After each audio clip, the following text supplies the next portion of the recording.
Shalom bien-aimés dans le Seigneur. Bienvenue sur Parole de sagesse. Aujourd'hui, nous sommes dans le livre de Proverbes 17 à partir du verset 27 jusqu'à 28. Voici ce qu'il dit. Celui qui retient ses paroles connaît la science, et celui qui a l'esprit calme est un homme intelligent. L'insensé, même quand il se tait, passe pour un sage. Celui qui ferme ses lèvres est un homme intelligent. Et donc, bien-aimé, ici, on apprend la puissance du silence. Oui, ce n'est pas tout le temps que tu as besoin de te défendre. Même Jésus-Christ, on voit que parfois Jésus-Christ gardait le silence. On lui posait des questions, il ne répondait pas forcément. Parce que le silence est une arme puissante. Bien-aimé, garder le silence dans certaines situations apporte un meilleur résultat.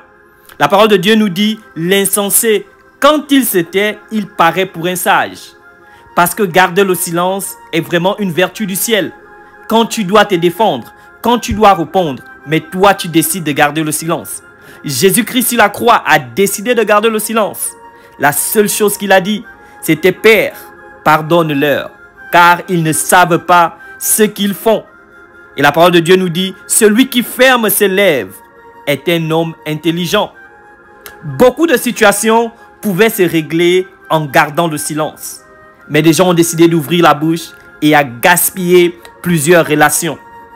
Donc je te dis aujourd'hui, prochainement quand tu as une situation, garde le silence et vois ce que ton adversaire va subir. Car garder le silence peut faire plus mal que 1000 mots.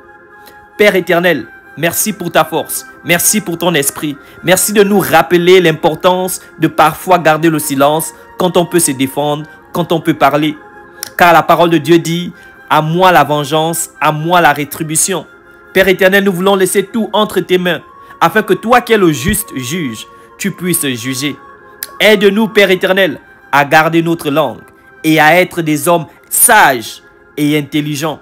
Dans des situations où nous devons garder la langue fermée, aide-nous, ô Père, car la langue est un petit membre, mais difficile à manœuvrer. Nous te rendons gloire, nous te rendons grâce. Que ton nom soit élevé. Amen.